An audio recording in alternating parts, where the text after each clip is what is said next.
Good evening and welcome in Truth Talks family and Bring the Funk family. I got a question for you. You know how a lot of older Black people are like afraid to go to the doctor, and you tell them they got to go to the doctor, but they say things like, but Tuskegee, but the way we've been screwed by doctors as Black people forever.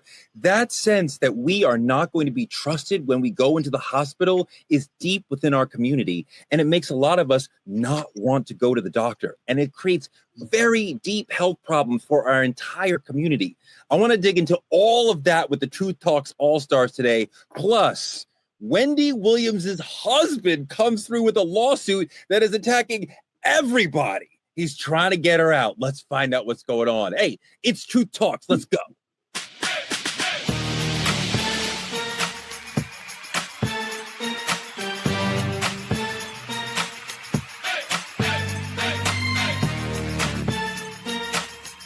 Are y'all ready to roll? Let's go. All right, Truth Tellers, it's the show that asks and answers questions nobody else will even dare to tackle. I'm here with three of my favorite people. Dr. Cheyenne Bryan, how are you? What's going on, Torre? Your C3T3 curls is popping today. You did your thing this morning with the curls. What's going on, Truth Tellers? We're not going to talk about Torre's curls today. We're going to talk about things that are much more important than that. So let's get into it. What could be more important than my hair? Oh, your hair maniac's hair, which is also looking beautiful this morning. Congrats on that. Dimitri Wiley's in the house with no hair. How are you? It's a pleasure to be here. No hair and all. Just grateful to be a part of this Truth Talk cast where we can inform the public in such a soft tone. We don't even curse on this show. No, there's no negative language. You curse every week. I like that Dimitri looks like he's in an expensive home. Very nice. Very nicely done there. Nice. Upgraded. And speaking of expensive homes from Southern California, Judge Lauren Lake is beaming. Are you coming from a mansion in Beverly Hills? Because all the law degrees make it look like there's probably a mansion behind you. And her Emmy Award. I am not, but I am coming live from my office. But what's around the office? How much square footage? Is it 20,000? Is it 30,000? Just give me a number. Enough for me to live my limitless life, Teray. I love that answer. I love that answer for you. Next time I come to California, I'm going to find out. I'm going to bring my tape measure and I'm going to find out, Cheyenne. I'm going to let you know. Let's go into trending truth. Number one story is big. The icon, the former talk show host, a friend of this show, Truth Talks, Wendy Williams, one of the greatest broadcasters of her generation, is at the center of a bombshell guardianship lawsuit. Her ex-husband, Kevin Hunter, filed a $250 million federal complaint against her court-appointed guardian, the judge in her case, Wells Fargo, her assisted living facility, multiple advisors. I think Dr. Cheyenne Bryan has mentioned this. Maybe she's trying to free Wendy once and for all. She's not really talking about Dr. B. I mean, he's firing at everybody to try to save Wendy. Lauren, Kevin Hunter has gotten a lot of criticism in this era of Wendy when she's sort of been away from the mic, away from the stage. But in this moment, he seems to have a chance to go from scandal mongerer or villain in this to the hero. What do you think is going on here? From scandal to savior, or is it just him being selfish, right? A lot of people are questioning his motives behind this, considering the fact that this original kind of mental breakdown, the trouble she was having, stemmed from him having a child out of wedlock. That really is what people say started this.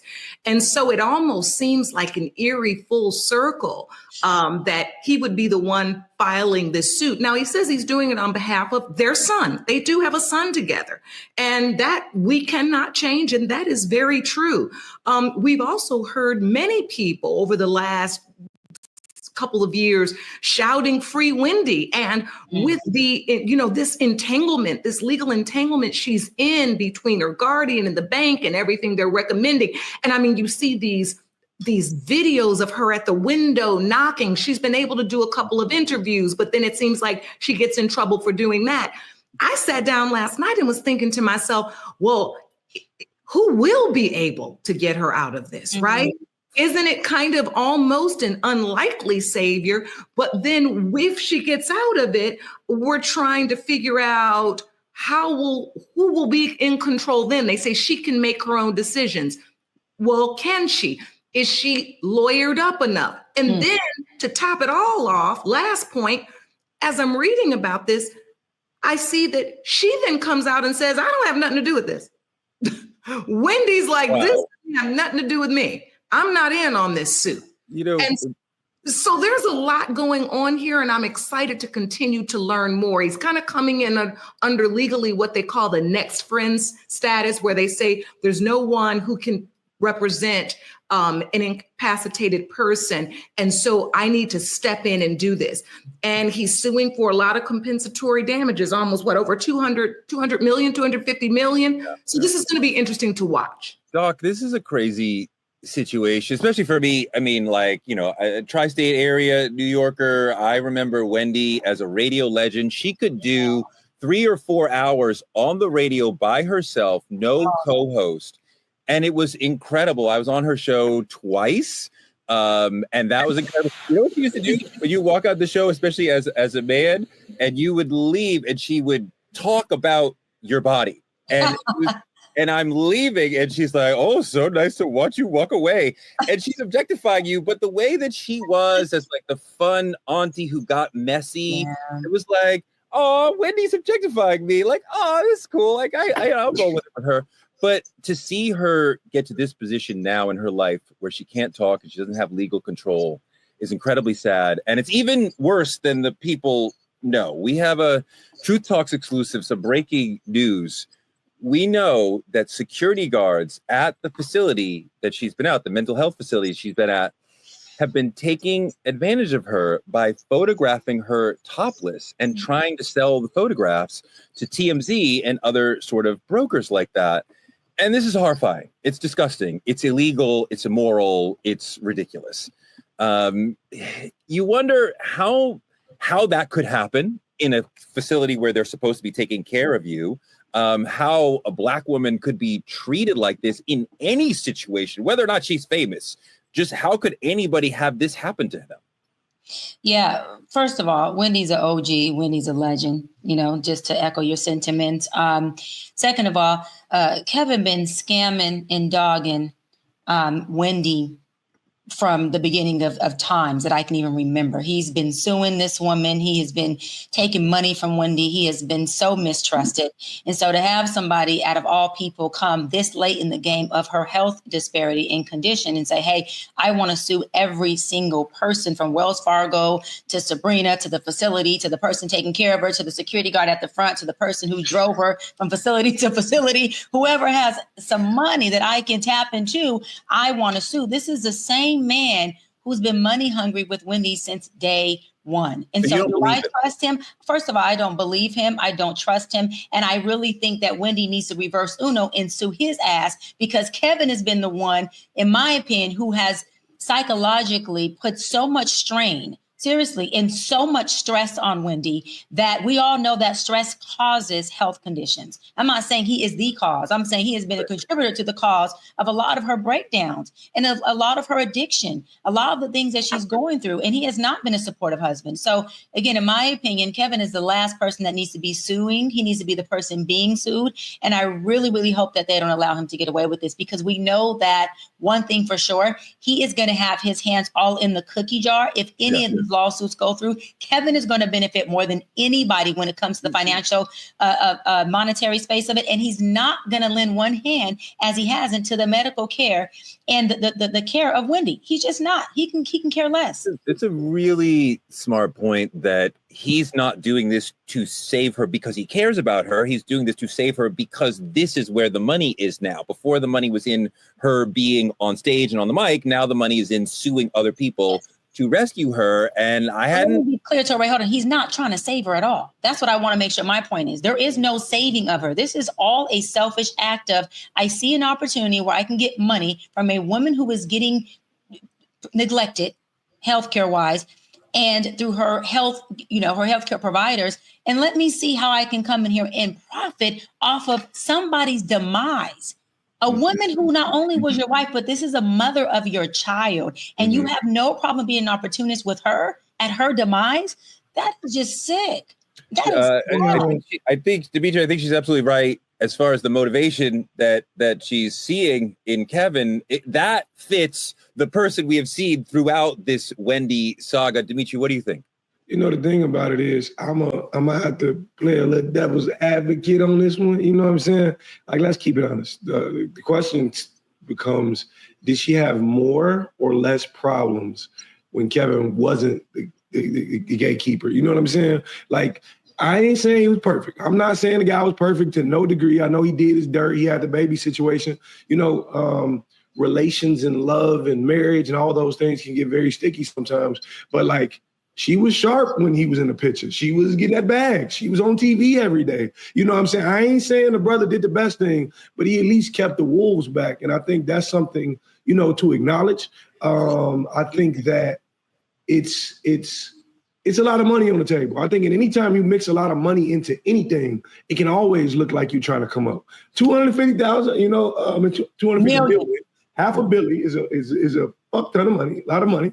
There he is. There it is. There's I'm sorry. It slipped out, Tori. Not no more.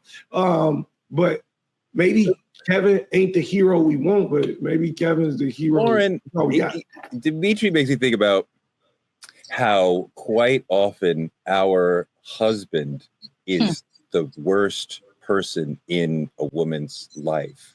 And she may not realize it, and it may not pop out every single day.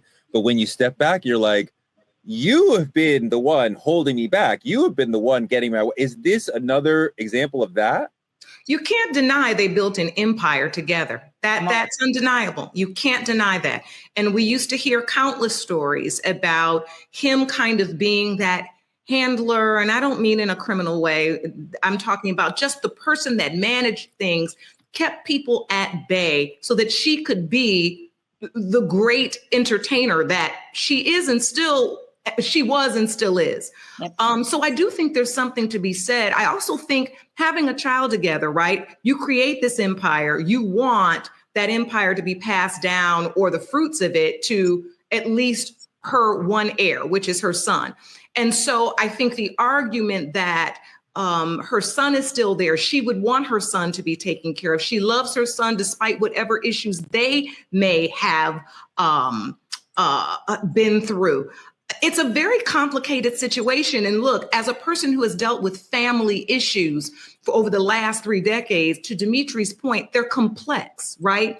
And sometimes the hero we need in a certain situation is not the hero we want. The problem is that if he gets her from this hurdle, right? If there's movement and we get her released from this, as he said, this bondage, this unlawful bondage that she's in, who protects her then?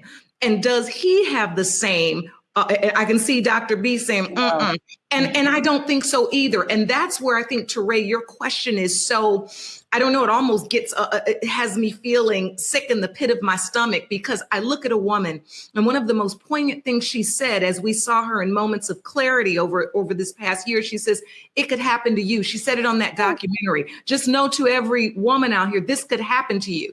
And as a woman out here with one son, I align so much with Wendy in the years she's had in this business. I've worked on her show, been a guest on her show many times. It is scary. It is absolutely scary that in a moment of weakness, everything you work for can be taken away from you. Others can be controlling your destiny. And you say to yourself, okay, the only person I have potentially that's fighting to save me is my ex-husband. But as I said, I'm reading that she's saying I have nothing to do with that, and I don't want him involved in my affairs in that way. And so there's that. That detail that she doesn't know or she's not participating goes to what Dr. B is talking about he's doing this on his own, not to save her, but to enrich himself. And if she gets saved or out of the trouble, whatever, then that's a side benefit. It sounds like it. Yeah. So I want to move on to our politicking segment and bring in a friend of the show and an important person for this conversation, Gerald Griggs, president of the Georgia NAACP, great attorney. You've been on the show with us before, so you know the deal. For the first time in 116 years, the NAACP will not invite a sitting president to its national convention, which is July 12th to 16th, Demetri. It's in Charlotte. If you want to go, not far for you. I think it's actually a really good idea to go and see what's going on with the NAACP right now. The reason they say they're not inviting Trumpy, as if they have to give Black people a reason, is because he's a threat to civil rights. Yeah, no kidding. Has the NAACP finally drawn the line, or are they a little late on this? Dr. B, I did feel like the NAACP has not been the strong stance, it's not taken the strong stance against Trump that I would want. Where are they? Yeah, welcome, Gerald, my NAACP brother, wherever he is. I'm president, as you know, of LA, San Pedro, Wilmington, Palos Verdes here for the past 12 years. It's been an honor to work with us. So welcome back to the show. We had an emergency meeting, National did. I'm not sure if you were on that call, where they prepped us and let us know that we are not inviting Big T to the cookout. He's not invited to the convention. And I love that you said, Touré, that we don't need a reason, because we don't. Black people don't. We just do what we do, and it is what it is, especially as the biggest civil rights organization in the world. But I don't think that NAACP is just finally drawing the line. We were created 116 years ago because we've been drawing lines, because we've been creating legislation, because we've been standing on the front line, because we've been standing vertical in who we are and what we believe, and not just for Black rights, but for human rights. We have pushed and gotten a lot of rights right for a lot of people that look like us and don't look like us. And that's one thing about our organization. I just feel like at this point, we have yet to have a president that is this overtly racist in your face, to where this man is literally dissipating and declining. He just took out Martin Luther King's statue from the main office of the Oval Office and put it somewhere else in the back office. So what we're saying is we don't have the Senate, we don't have Congress, we don't have Supreme Court, but what we do have is organizations like NAACP, and we do have to do what we can. And with the Dems not being in a position of having muscle, this is where organizations like us do stand up and say the muscle that we do have, that isn't red or blue, it's just about human rights and civil rights, is a muscle that we're going to stand on and we're going to flex. And we are going to make sure that we do not open the door to let you know that you can use us, our organization, as a way to have an opportunity to push your agenda, because we're not selling your agenda, we're not for your agenda, and we can give a fuck about your agenda. So you're not even invited to the cookout. We're good. She makes a great point about why we all hate Trump and why he should not come. But I think the other side of that, the real side of that for me is, okay, where is the NAACP in an incredibly important, historically, organization for Black people? And we wonder if the modern NAACP is prepared to deal with a threat like this. And we can argue all day to the choir about how bad he is. But is your organization nationally and in Georgia strong enough and prepared to deal with the threat we have right now? Absolutely. And I stand firmly behind the decision that was made by President Derek Johnson and the board to disinvite President Trump. This isn't the first time that we've actually invited him. We invited him in 2016, 2017, 2018, 2019, and 2020. Well, because we want to make sure that we have a robust conversation with the White House. And as we was just stated a few minutes ago, there was an emergency call to outline the reasons. And the very reason is he is a consummate threat to civil rights. This is the man who tried to erase Medgar Evers. This is the man who tried to erase Harriet Tubman. This is the man who just a few days ago removed the bust of Dr. King. This is the man in his first few weeks in the White House issued an executive order on DEI, trying to take out Black history, Black excellence, Black everything. And so for the NAACP, to answer your question, is it prepared? Yes, we've been prepared for 116 years. We've dealt with far worse than this president. But what we're not going to do is give him a platform to Black America, to minority communities, to speak directly to them when he's done nothing for them. So the NAACP, yes, we are prepared for this moment. We've been litigating in the Supreme Court for the last year against this president. But what are you doing? You've removed his platform. Great. You should, but he has a platform every day. What is the NAACP doing for Black people in the face of Trump, besides not giving him this platform? Well, we're litigating cases in the Supreme Court right now. In Georgia, we just won a Supreme Court case in the state of Georgia to remove the the Georgia Elections Commission's rules that were unconstitutional. We just won that about 2 weeks ago. So each and every state conference, each and every unit is fighting in their communities. At the national level, we're going to talk about that in a few minutes. They are suing in Memphis to prevent Elon Musk from continuing to pollute the community. We are suing on birthright citizenship. We are suing over and over and over again. And then we're marching, we're protesting, we're advocating on the local, state, and national level. So we're doing a lot. Many of those actions don't get the media coverage that Donald Trump does, but I would stand on this. The NAACP has been here before Donald Trump. The NAACP will be here after Donald Trump, and the Black community will be in a better place because of the decision we made to disinvite him. Come on, Gerald. Lauren, let's talk about the NAACP, because it's been same question. It's been an incredibly important historic organization. I'm wondering, are they able to deal with the tactics and the war that we have right now with Donald Trump? You know, my thought is this. I commend the statement, right? That means that, listen, you're not for us, so don't come be with us, basically. I do then have the follow-up question. If we now cut him off, right? Keep our protests going, all of our lawsuits, you're doing what you do. If we ever, do we feel like we'll never need to have his ear? Never have, is the reversing of that lack of access going to come back to bite us if and when we need it? If we need to get to the table to say, listen, we need to address something with you. Lauren, when would you trust him as an honest broker? I would never. I'm just merely asking a question. Since we have the experts on, I'm asking the questions that I think people might want to know, right? If there's ever an instance that we need to say, listen, because you basically answered the way I would answer, why would we trust him anyway? But I'm asking the question because I think people do want to understand that if we're never, ever, right, throughout the rest of his term when he's here, able to have access to talk to him, to negotiate with him.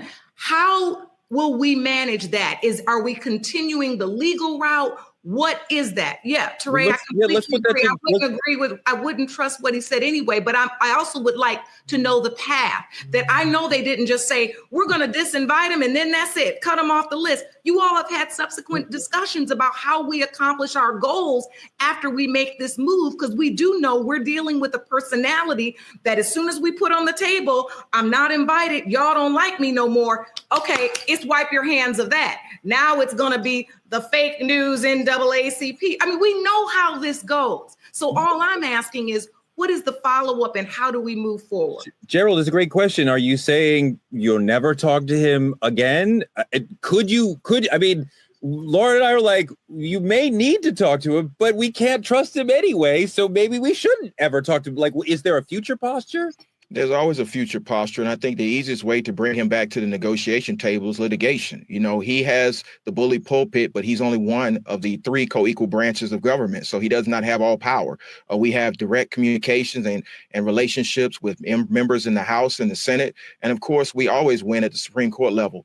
So, you know, for him to say, oh, we're the fake news NAACP, okay, prove that. We have a track record of 116 years and you have a track record of how many lawsuits? How many times have you been caught with your own fake news? And so I think that the position the NAACP has taken is a historical, strong step to send a message to say no. This may be the first time in his life that he's heard the word no. And if he wants to come back and have a conversation with us, the courthouses are open 24/7 and the House of Congress is open. We have a lot of tools at our disposal. We've been doing it for 116 years, and we're prepared for this president, whichever route he goes. I think that Trump has heard no many times from the women who he forced himself on, but he just didn't listen to the no. But your faith in the court system and the Supreme Court in this moment is not shared by me. And we see a corrupt court system that seems to be making decisions that are shocking all of us. And even the Supreme Court seems to be not even in a reasonable state of mind. So I can't go forward with you. I'm like, well, we'll just handle him in the court. We'll see in the court. We got the Supreme Court. Like that does not vibe with the newspapers that I'm reading. Well, see, that's why the newspaper don't understand how litigation works. And the main issue is if Thurgood Marshall put his confidence in not the court, but in the law to end segregation with a more conservative court. President Eisenhower was asked what his one mistake was, and he said he's sitting on the Supreme Court. The Earl Warren Court was the most conservative court, and it became the Civil Rights Court because of the litigation of the LDF and Thurgood and the NAACP. So it's not that we trust the justices, we trust the law, and the law is what it is. Donald Trump can write any executive order he wants, but we still have the 13th, 14th, and 15th Amendment. We still have the Civil Rights Acts. And so what we're saying is we are ready to litigate, and we know that we will win. Wow. Okay. I wish I shared your confidence that the justice system will do the things that they are supposed to do. And obviously, I wish you Godspeed, and I want you to win because your victory is my victory. I just don't share your confidence at this moment. But go out there and win and prove me wrong and come back on the show and tell me, look, we won here, here, and here. I would love to be wrong, especially on this issue. But I want to move on to our main topic because it's I want to give Dimitri one chance to get in this conversation actually before we move on to the main topic, because I do want to hear you. Because Dimitri, when it was Black Lives Matter in the forefront, I was like, I think their vibe, their tactics, their whole thing fits with your sort of vibe and your generation. I wonder if you feel like the NAACP is anachronistic for you and your generation, or are they still important in a world where BLM is here? I think still important for sure. I think it's about knowledge and knowing. I think the biggest takeaway for me is we miss out on the idea of how powerful hope is and how powerful this can provide hope to our generation. People without hope are essentially powerless or become powerless. And I know a lot of old heads going to be like, oh, we still have to be diplomatic, but diplomacy also needs dignity. And for my people, this is just hope for us, because every time a president get in, we always treat it like this is some press kit that they got to have. They got to have the NAACP speech. They got to have the black churches. They got to have the black, votes and all these things. But it's not always that case. So for us, I just see hope, and that's what I'm proud of. So it's a start. Gerald, love having you on the show. Same point to you. Do you look at Black Lives Matter and the way that they approached the problems that Black people have it was an entirely different approach to the Black community's problems than the NAACP has or has had. How do you feel about that? Do you guys learn from them? Do you grow from them? Do you say we're on a different plane than you guys? Do we learn from them? We're 116 years old. I'm sorry, Gerald. I'll tag you back in, brother. Do we learn from? Go ahead, babe. I'm sorry. Go ahead, Gerald. So in order to get to 116 years old, we've been marching, we've been protesting, we've been lifting things up. I think they learn from us. And I think for them to remain relevant, they have to retool. It's not always about being out in the streets, raising Cain. Sometimes you have to go inside. You have to have an inside and outside game. I think you don't survive 116 years without being able to adjust. And so we learned that sometimes you can burn yourself out. And so I appreciate BLM's energy. I want to know what happened to that $90 million. And I also want to know how the Black community has moved forward because of the efforts that they have. We have a track record. I can go 1910, 1920, 30, 40, 50, 60, 70, 80, 90, 2000, 2010, 2020. And I can talk about what we did last week in Georgia. Come on. So I just think that we need to, understand that there are fads and that we don't call it a fad, brother. Please don't call it a fad. It's not a fad. I was there at the founding in Atlanta. I know it was a fad. Of what? I know many of the activists that are part of BLM who have gone on to do other things. You cannot say the same thing for the association. The association is going to be strong. It's going to be strong in Charlotte. We're going to have a strong agenda, and we're going to continue to fight for the liberation of our people. I know you will. I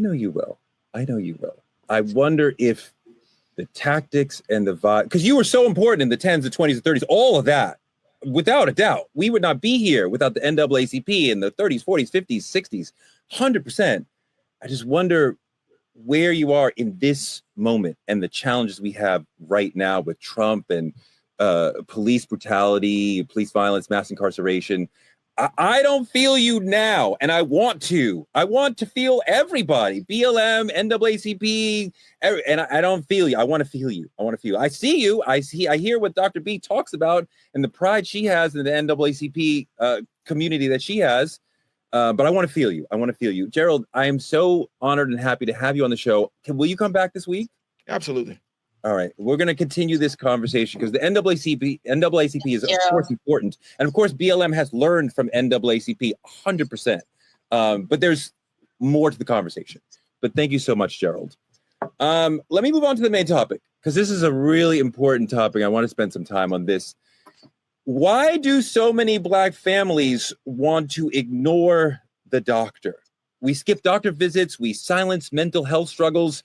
Sometimes we mistake strength for neglect. And I want to dive into the generational trauma, the cultural pride or stubbornness, the deep distrust that keeps us from getting the health that we need. Because we have family members and elders who suffer in silence, not wanting to get medical care. And we're like, why do so many Black families treat illness like a weakness that is not to be discussed and dealt with? Let's take a look at this video.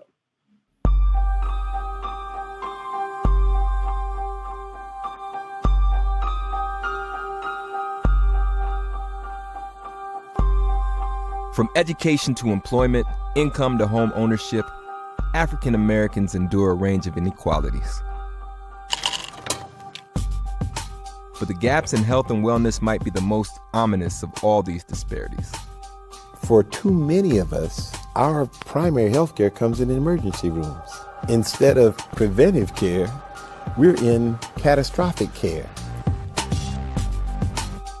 African American men who, at an alarming rate, have been diagnosed with prostate cancer. Health disparities between Black women and white women are well documented. Did you know that African Americans are almost twice as likely to have diabetes?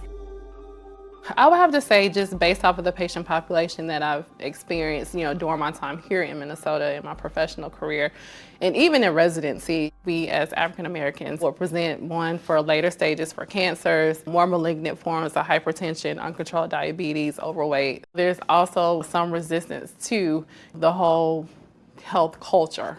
Mental health issues are real, and we have to understand that we can't pray away everything. Your health transfers over into other parts of your life. If you're sick, you can't go to work. So in terms of the economy, so it's kind of a ripple effect.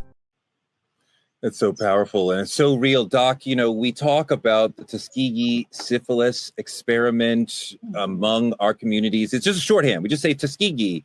And we know for many decades, they allowed these Black men to have untreated syphilis just to see what would happen. What an amazing dehumanization of them. And quite often when we go into the hospital, we are seen as less. There is an opinion in the medical community that Black people feel pain differently. Like we have higher pain thresholds than other people, which is bananas. And Serena Williams had an amazing conversation about that. So let's talk about this notion of we are distrustful of the medical community, Doc, but quite often there's good self-protective reason for that. 100%. We have healthcare racism. Let's not act like we don't, right? That is super systemic. When we're talking about systemic healthcare racism is real. We are overdiagnosed and we are underdiagnosed. We are underdiagnosed when it comes to dementia, when it comes to a lot of mental health issues, and we are overdiagnosed when it comes to ADHD and when it comes to depression and things of that sort. And we are over-medicated. Oftentimes, we are used as the guinea pigs after the medication is already created for treatment, but we are not used in the studies to create the medication. So when medication is developed for treatment, it's not developed for anyone Black or white woman. It's developed for white and male, even the mental health industry. And so by the time we are medicated, they have no recollection or no studies or education on how it's going to affect our anatomy and our body. We are different and we are built different. And that this health competency is something that is part of the culture competence I talk about. They don't have competence on how things show up on us, nor do they have diagnosis that fit us. We are mapped and grouped in a diagnosis based on criterions that are studied for Caucasian people, which we are not. One. Two, when we talk about pain, right? And we talk about our level of that, we have Dr. James Sims, who developed the speculum for women, who the way and it was metal back then, now we have plastic. The way that he developed the speculum was he performed pap smears on Black women with no consent and with no pain medication. No pain medication. And I just want to say Anarcha, Lucy, and Betsy are just 3 of the Black women whose names I want to say loud, because I want to give them a voice and I want to give them representation for undergoing that pain. And not only was this a white doctor who was performing this medical procedure on them, but they're surrounded by 5, 6, 7, 8 white male physicians, right? And observers who are observing them in the most vulnerable state that they can be in, possibly with no pain medication, with metal speculums, not plastic, metal speculums. A speculum, just to give our viewers a little bit of a visual. Speculum is something that goes inside a woman's vagina. It enters like this. I want you to see this. And it opens up like this inside her vagina. I want you to see this. Opening up her cervix area with no type of pain medication. Well, this lady is sitting there with her legs cocked wide open. This is like beyond abuse, beyond racism. This is going on, in my opinion. This is sexual abuse. This is stripping a woman of everything. And so when you take that into modern, I'll wrap on this. When you take that into modern health racism, you got doctors that come in there and they see that you are a person of color and they can give 2 shits. And their care for you goes from a 10 to a -0. Their interest in what your symptoms are go from a 10 to a -0. And if you don't have symptoms, then what are you treating? You're not treating a person, you're treating symptoms. And when a medical physician starts to treat a person, that's when racism enters into the space, which has no space for healthcare. You're absolutely right that medical racism is very real, and it plays into the thing we've been talking about Black people's pain being treated differently than white people's pain, and the misdiagnosis we get because of the bias against our bodies. Wanda Sykes had some really interesting comments about that in one of her stand-up specials where she was talking about her double mastectomy and what happened to her in the hospital. Let's take a look at the video of Wanda. And handle this pain. Let me give you this. Let me give you these opioids. Get that pain away.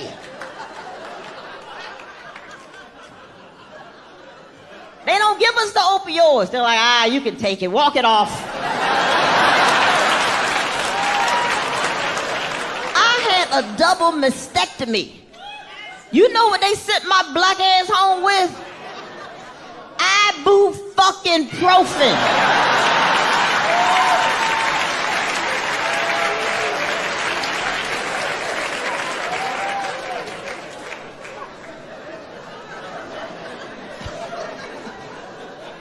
Shit, to get some opioids, a Black person will have to show up in the emergency room holding their own head detached from the body.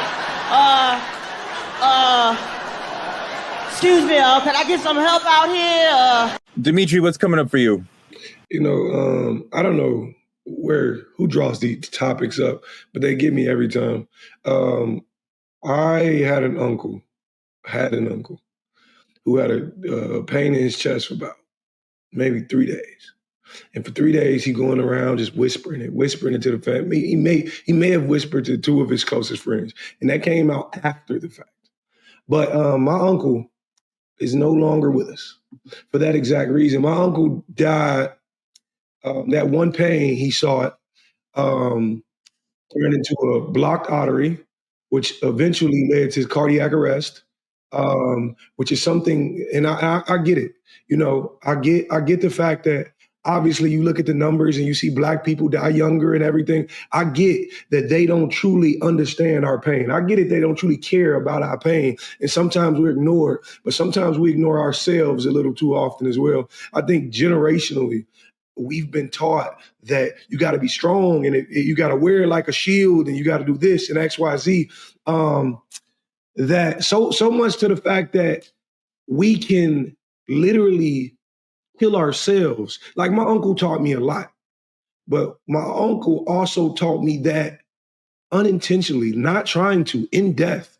Like, and it's crazy to me because we sit and we suffer in silence, but like, why can't we live long enough to heal? I think that's the strength behind it all. And I think far too often we brushing this shit aside, and because a heart attack is not just what killed my uncle. It's not. It's cultural silence that killed my uncle. You're right that the cultural silence and the pride that typically exists in Black men and also in Black women, but the stoicism, especially of Black men, where we're not supposed to share our pain. Yes. We're not supposed to admit that something is bothering us. And that goes exactly to the sort of message that your uncle had been getting about, like, don't be a burden to other people, suck it up, it'll go away. And it didn't. And that, I mean, the implications were the silence led to his death. Mm-hmm. Yeah. Yeah, this is so powerful. And it makes me think about always in my world, I go back to the historical connection to this thought process, right? We were not allowed sick days on plantations. Being sick or sickly means our value would be decreased and we could be discarded easy. From a people trying to survive, we often had different ways of handling our pain. And it wasn't to go tell someone, especially a white person, that we were in pain. We did it within our communities. We often had our herbal remedies that came from our ancient ancestors, those who came before us, and the way we doctored and healed ourselves before we ever came to this country. I think there's two things that work. I also will say this. I had an opportunity to visit the old slave mart in Charleston, South Carolina a few years ago, and it was so powerful to read the accounts of our ancestors who had been enslaved and sold. And one of the stories I will never forget is something that connects us to Black people today. The process of oiling ourselves up, right? You know, there's always a joke in the Black community. We always got to have our oil on. We got to be shining. And I never really knew that where that came from. I'm thinking because our parents valued us being moisturized. No, it was because back in the day when you were on that slave block, you didn't want to look sickly. Because if you look strong, if your children look strong, you had bargaining power. This was one of the most powerful things I've learned is that Black people weren't just being sold off. And no, we were also in that process begging. If you take me, right? If I'm a healthy Black man and I can lift and move and I have carpenter skills and I can also build irrigation systems, I'm trying to tell somebody, take me and my family and look what I can do. And she can do this and she can cook and she can do this. There's a lot to. Where did you learn this? I've never heard this. Where did you learn this? It's on the walls of the old slave mart in Charleston, South Carolina. There is a place of actual setting where they sold enslaved Africans, and there were accounts. And one of the things they talked about was one of the things when you went to the mart, there was a part of this. Sometimes it was even almost, I wouldn't say we didn't have bargaining power, but if you know what I mean, it's a way for us to look like we were of value. Yeah. Because if we weren't, that's an easy way to be discarded, to be killed, to be hanged. Where were we going on plantations if we didn't feel well and couldn't pick our lot of whatever the crop was today? So I say this to say that this is a long-standing thing. The last thing I will say is that as we look through our sharecropper history and move forward, most of us cannot afford to take a day off of work to be at the doctor. I don't know if you all have made doctor's appointments lately, but as me at my 55 years of age, if I call now, they talking about I got to go to the doctor on October 22nd. Well, how in the world do I know whether I'm going to be able to go to the doctor on October 22nd? I don't even know if I'm going to be free that day. Can I take off work? There's so many factors that lead us to this place. Although all of you are right, we do need to be preventative other than reactionary. But there's an entire system and an entire historic. It's almost it's a web that we've lived through that make us not trust medical professionals and make us not in position to spend all day at the doctor. I just want to note quickly that Black clearly don't crack, because I did not expect the sister to say 55. Like, goddamn. You said 35. Not crack. But it doesn't crack. And my sis, Judge Lauren, is forever gorgeous and beautiful. And it is. And that's going to stay that way. But I'm going to pivot really quick, because I want to say this quickly, because it's a duality between, as a Black race of people, we have to stop being resistant to medical treatment while advocating for ourselves and each other. Why do I say that? And we also have to understand the importance of support. I'll make the story short and quick without getting too emotional. My father had prostate cancer that metastasized into bone cancer. So he died technically from prostate cancer. Why did it metastasize? Because he took too long to treat it. And by the time he did get diagnosed, he had a conversation with me that said, look, I don't want to get treatment. And I feel selfish because I have 6 kids, but if I don't get treatment, I die sooner. If I get treatment, I live longer, but I don't live in a good quality of life. How do you feel about it? And I explained to him, I love you as your oldest daughter, whatever makes you have the best quality of life in your last years. I support you. Let's rock and roll. But what happened is my father was sneaking and going to the doctors, and he wasn't telling us. I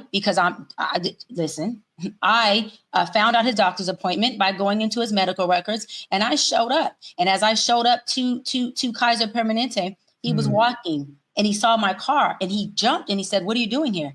The Bentley? I was in G-Wagon. But as I got to park, he said, "What are you doing here, baby?" I said, "What do you mean? You're my father.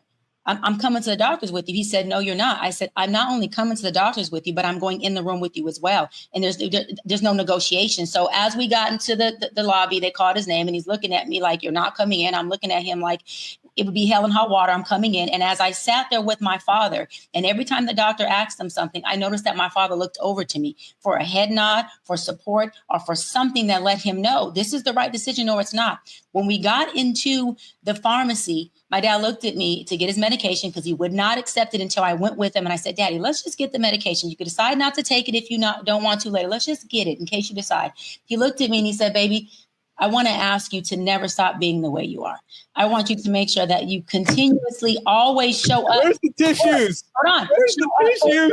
Let me tell you why. He said, because it wasn't until you showed up to this doctor's appointment with me and I seen you advocate and fight for me the way you did, that it gave me hope and gave me another up to want to fight and figure out how I can fight this thing and live longer. What am I saying? What I'm saying is that too many times, yes, Black women, but Black men are undergoing stress and healthcare issues by themselves, Black boys and Black men. And we have to do better, whatever race you are as a woman or as a people. If you have a friend that's Black, a father that's Black, we're supporting them. And sometimes that looks like showing up when they say no. It looks like having a voice for them when they can't. It looks like advocating for them. I would never take back that moment when I seen him look at me and go, why is she here? But this is just such, in his head, I knew he was thinking, this is just such like my daughter. And I bombarded the whole damn thing. But it may have not saved his life, but it gave my father the support that I believe he had at the beginning and allowed me to do and us to do. I really believe it would have gave him a shift in his mindset on the choices he made in treatment. And so, again, I want everyone to just understand, I'll wrap on this. Yes, we need to not be resistant to medical treatment, but we also have to make sure that we don't listen to a no when we know someone is sick. We don't listen to "I'm okay." There are times where it's okay to break through that door and say, "Listen, whether you like it or not, I'm going to sit with you while you cry. Whether you like it or not, I'm going to make that doctor's call with you. I'm showing up to the doctors with you. And if I got to hold your hand, you don't want to take the treatment, I'm going to hold your hand. I'm going to support you until you take your last breath or until you make a better decision," because it's really important. That was a really beautiful, powerful story. And I'm going to hold on to that as my mom continues to age and as the people around me continue to age, that sometimes we need to be an invasive force of love and presence of like you said, like, I'm going to sit with you whether you want it or not. I'm going to come to your like, that was really beautiful. I could see your dad like, "What are you doing here?" But then he like knows like, I kind of knew you'd show up eventually because I know how you are, shy. Like, that's beautiful. That's really beautiful. I really do need some tissues. Dimitri, go get me some tissues. I want to make you guys cry even more with this tragic story of this sister, Adriana Smith, a young pregnant sister who was declared brain dead back in February. But because of Georgia's abortion laws, where they can't end the pregnancy, they had to keep her alive for months before they could deliver the baby, who came out 1.5 pounds. It's a tragic story. Get more Kleenex. Get the whole box. Let's run this video. April, thank you so much for taking the time to speak with us today. I want to ask first, how are you doing? I'm doing as well as possible. It's a very, very tough situation for me and my family. It's just unbelievable, and we have a lot of emotions. So it's a lot. Yeah. It's a lot. You had some new information. We had a new addition to the family come just last week. Adriana's son was born. Yes. Chance was born by emergency C-section on Friday about 4:41 a.m. And he's fighting. He's in the NIC unit. He's about 1 pound, 13 ounces. And he's expected to be okay. He's just fighting. Yeah. We just want prayers for him. Yeah. Just keep praying for him. He's here now. That was the mother of the sister who passed away. So the grandmother of this 1.5 pound baby is, Dimitri knows the baby's supposed to be around 7-8 pounds. So that is a teeny tiny preemie.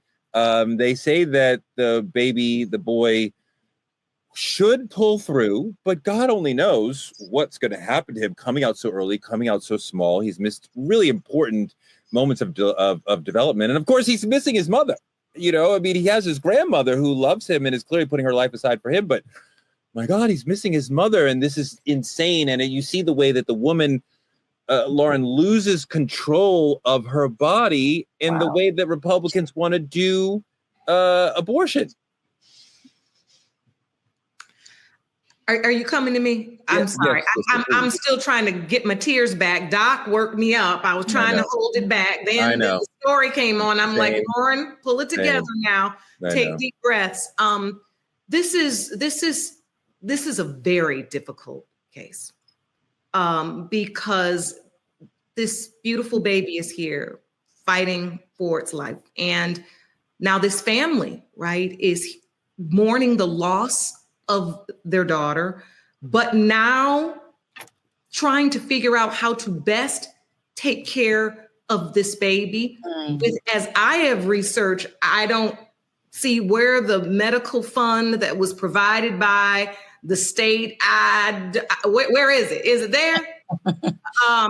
And any of us who have been through medical issues with family members or with ourselves know how absolutely positively financially it's the destruction is just, people don't understand. And while I understand that the baby's life at this point is our most important thing that we need to be focused on, I think this entire cycle that we've watched happen it's a tale that we need to be very careful that will continue to occur if we don't get out and pay attention to what we're doing politically, make sure we're out on those polls. I hate to take it back to that, but you guys, this is scary. I think about the long lasting effects of this child. And you know, like I said, I'm trying to get my thoughts together because I'm also holding back tears because I had an emergency C-section. Ooh. So that feeling of that moment where it's you're in a natural process and then the hospital takes over. Now, while I was not in the position of this beautiful young woman where I lost my life, trust me, in that moment, I didn't know if I would or if I wouldn't, right? Because of what we talked about in our last segment, the mistrust and not understanding. When those lights start flashing and people start moving fast and you need this and the baby's heart is dropping and you gotta go here. You don't know if you're coming out. And as a mother, I didn't know. I just hope that my baby did. And thank God we were both okay. But this is so scary. I don't really have a great word to say. There was a moment when you didn't know if you would make it? No. I didn't know because of, as we talked about in the last segment, when the machine takes over, and trust, I don't want to demonize the medical profession because they're amazing doctors, but there's a moment, if you've ever been in the hospital for anything, and I had never been a person that ever stayed in the hospital overnight for anything. I've never even broken an arm or a leg. So me giving birth to my son was my very first experience in the hospital. And when I had my plan, and I'm going to have a natural birth, and the family can be in the room, and you write your plan. And the next thing you know, everything starts going to plan, and you're hearing everything you say, how in record numbers, they give Black women C-sections, right? And that's not always the healthy thing to do. And then they're calling for the emergency C-section, and you're trying to say, is it really an emergency? And then they're shooting you with the epidural, and then they're getting you ready. And you got these people, and if you're like me, where I'm trying to figure everything out, and then I realize in that moment, I'm almost helpless. Yeah. They're about to do to me what they feel they need to do to me. Yeah. And it is fearful. It is scary as hell. And everybody's putting on the bonnets. And my husband, CJ's dad, is getting dressed, and my dad runs out, and he's too scared. Oh God. And you don't know if you're coming out. Yeah. And I think people don't really understand that as women, especially as Black women. Because a lot of times where we're giving birth or where we are, not everyone there looks like us or maybe values us. You don't know. You don't know. We see here Black women, pregnancy-related deaths, way off the charts. White women, 13 per 100,000. Black women, 40. I mean, And can I just say this one last point? Because I want to bookend it with something, because I think it's important.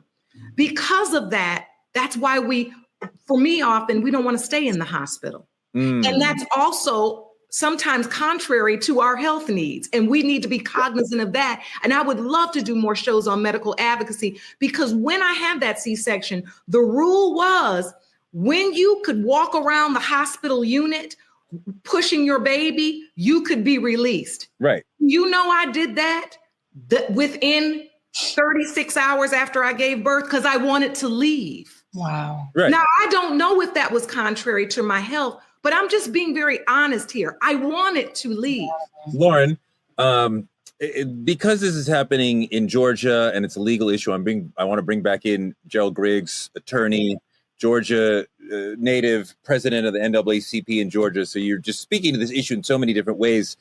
I just wonder what this story brings up for you. This sister who's forced by their abortion law to have a 1-pound baby, the neurological and physical issues that this baby will have through its childhood, God only knows. It's a horrendous story for the family, but it's also extremely frightening. And it's not only happening to this family. Absolutely. And this is the third African-American female in the last year that we've heard about this. Amber Thurman, Candy Miller, and now Adriana Smith. And my heart goes out to her family to go through this type of horrific experience that could have been prevented.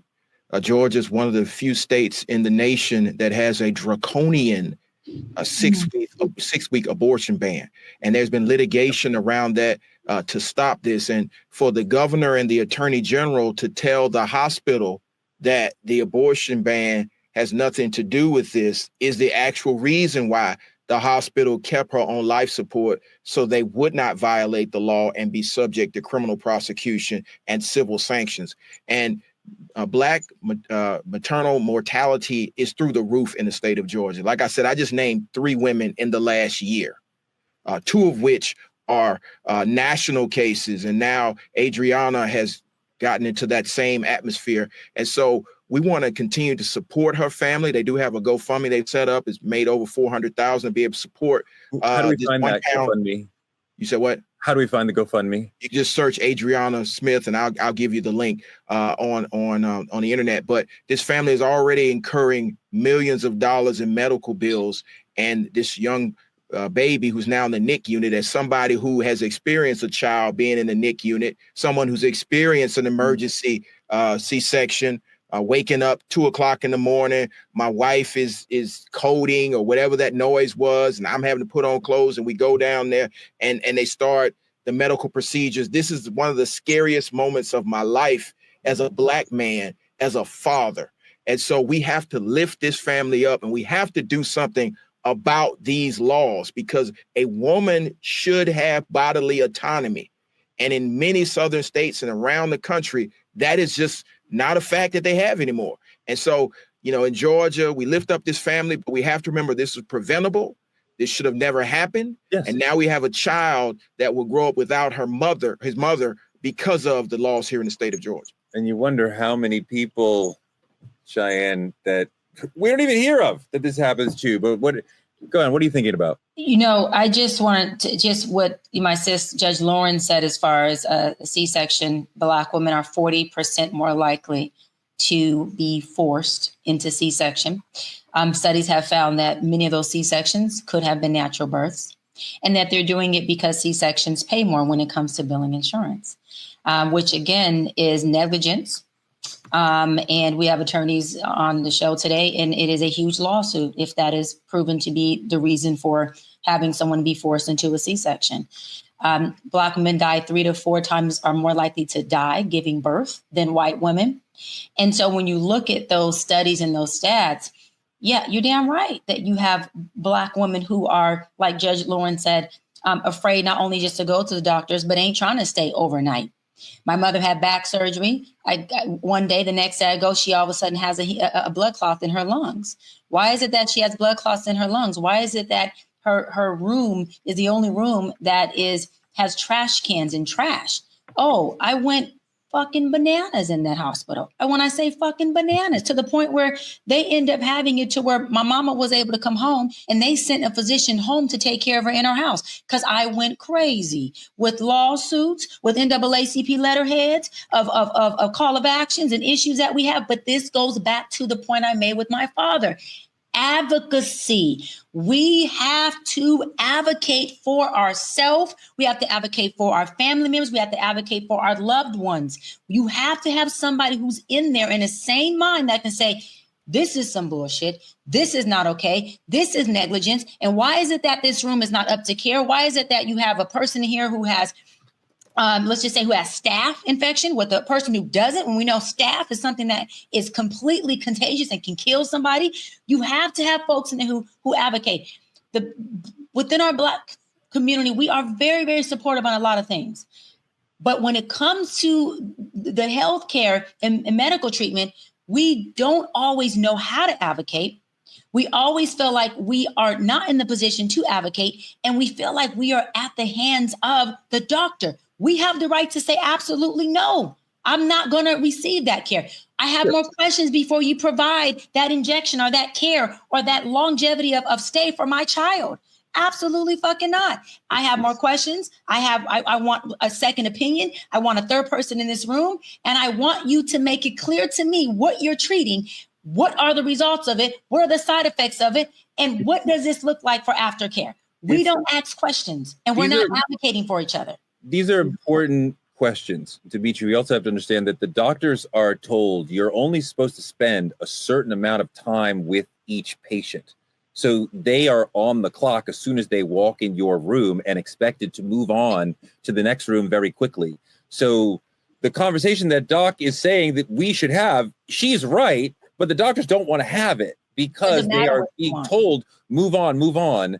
And they get a little, quite often, imperious and aggressive. I also want to call out, again, Dr. Bryant with the aggressive love. I appreciate it. I love it. She's like, I'm going to love you no matter what. But Dimitri, I don't really want to go to the doctor. I mean, you can call me an old Black man if you want, but she might have bad news. I work out. I take a protein shake every morning. Like, I feel fine. Like, why go risk her? How do you and other people your generation feel about do you like the medical racism we've talked about? Does that prevent you from wanting to go to the doctor, or are you guys on a different mindset? You take your protein shake. I'm gonna take my ass to the doctor. I'm at the doctor every time I can be because I've witnessed what happens when you don't. I've witnessed, and that's not a generational thing I want to push on my son. Tell him, be strong. Oh, you'll figure it out. Oh, it'll heal. Oh, XYZ, blah, blah, blah. Although that may be true, I'm going to put my faith in the one who's going to prescribe me something. And I get it. Yes, a lot of times you feel like, I ain't going to say a lot of times, more often than not, you feel like they don't actually relate or they don't actually care or understand our pain. I get it. But for me, even in terms of the maternity thing, I can speak to it directly. Like my generation is starting to push towards at-home pregnancies. There's this company called Pregnancy Pool where the husband get in there, the mother get in there, and we starting to feel like that's a lot safer than being in the hospital. Because this baby was 1 pound. My son came out 9 pounds. That's huge. That is huge. That is huge, baby. You know, and yeah, he's how big. tall are you? How you have a 9 pound baby? Huh? You not tall? How you have a 9 pound baby? You ain't seen me. I'm kind of, you know what I'm saying, like that. Seen him, Torrey. But ain't the seen thing him, about Torrey. it is, he came out at 9. This baby came out at 1. But Now, Dimitri, when my son was coming out feet first, he started to poop, and then he came out, and then he started to swallow the poop, right? And then the doctors dealt with that. And there's a beauty in the at-home pool delivery. But what if you have some complication like that? Because if the baby swallows the poop, that is a serious problem for the baby. There's all sorts of complications with the umbilical cord. There's all sorts of things that could happen. I would be afraid to give birth without a nurse or doctor. The thing about it is, with this company and these people, there are doctors on standby who actually participate in these pregnancies. So it's not like we just at home wilding. Like we ain't doing it out the tub. This is actual medical practices. It's just now in the center of your home. And I think, because my son came out with complications as well. For the first, I think maybe 3, 4, 5 minutes, my son wasn't breathing at all. So I literally watched someone walk in and have to demonstrate something on my son, who's purple at the time. You know what I'm saying? And I remember looking out the window, and I'm looking out the window of the hospital room, and I say, dear God, if I've never asked you for anything, don't do this to her. Don't do this to the mother. I saw his mother. I saw the baby. I saw everybody in his room crying except for me. And it was like, that's what the hospital don't understand. That's what the hospital they don't understand. That human trauma you got to leave this hospital with. And for so many people, it wears on you for a lifetime. And I think for me, what people don't truly understand in this case, this is a law that is meant to protect. All laws are meant to protect. This woman died in slow motion because of a law that now turned her from a person to an incubator. Yes. And I don't understand if people truly get how crazy this is.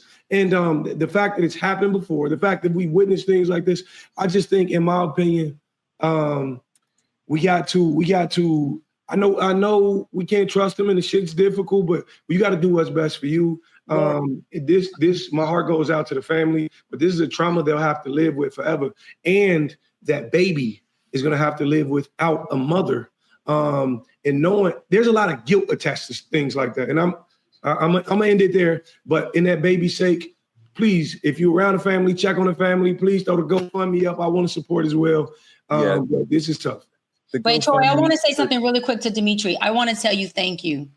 And I love you because you were the only person on here besides, of course, Judge Lauren as a woman who didn't make it all about the baby. Now, we know the baby matters, but you actually considered the mama. You actually said the trauma that it would have had on your child's mother. And one thing I hear women across the board, this is not a race thing, this is a woman thing, say that once they push that baby out, all care goes to the baby. There's women that go into shakes and shivers and things that happen with their body.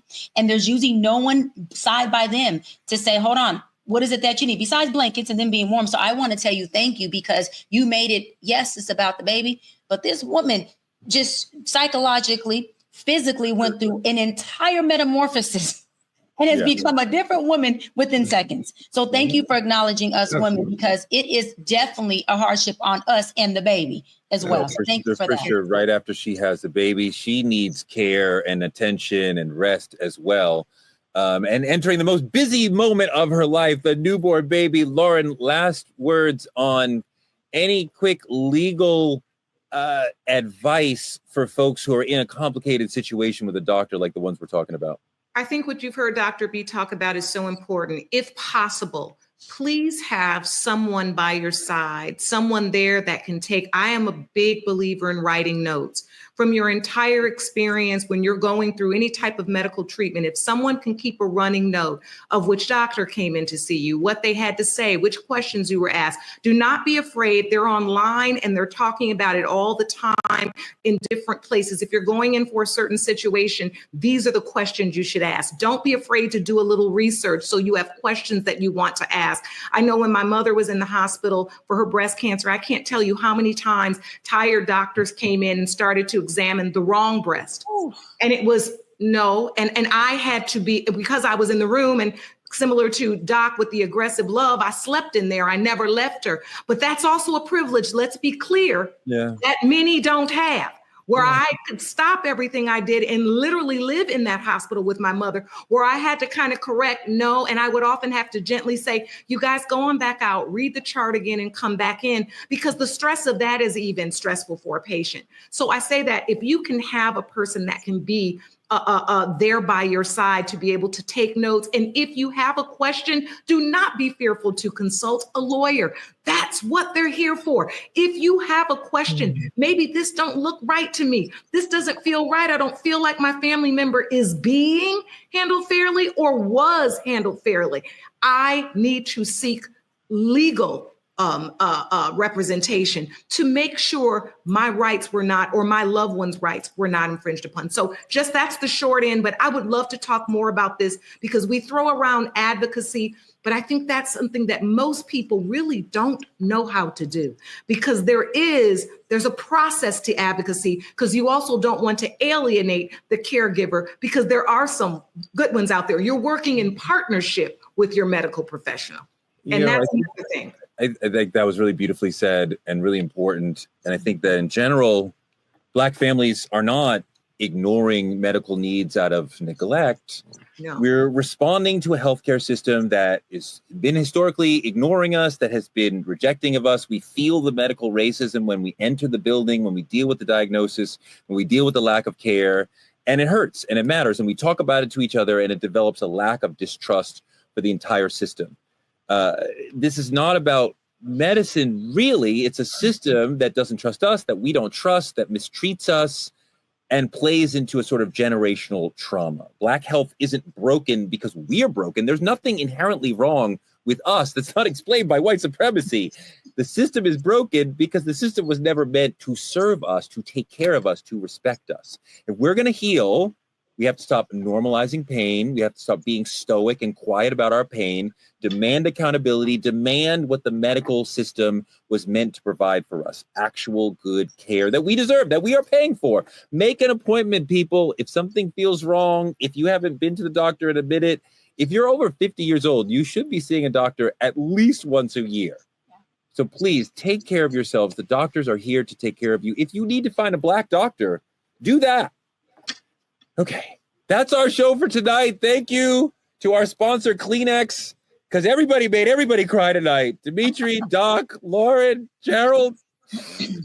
Oh my God, you guys brought the noise and the funk today. Comment, subscribe, and like on our YouTube channel at Truth Talks-Live. Watch us simulcasting right here on the Black Star Network after Roland Martin Unfiltered every night at 8 p.m. You can support Black media at Cash App, Truth Talks Live. Visit truthtalkslive.com to advertise or become a VIP member. Tune in every night at 8 p.m. on the East Coast and the West Coast. Support us by advertising on our show. We have 10 million unique impressions on all our social platforms. So if you want to reach a lot of intelligent and engaged Black people, Truth Talks is the place to do that. Small business and influencers can partner with us by visiting truthtalkslive.com. Thank our supporters, Juanita Motti, Kyla Carr, and Benjamin Gomes for their weekly cash support for the truth, for Truth Talks. If you want to be in our credits, hit that Cash App and show us some love. We'll be back weeknights every night at 8 p.m. on the East Coast and the West Coast. So we are here for your Truth Talks family. We'll be here tomorrow night. Good night, y'all.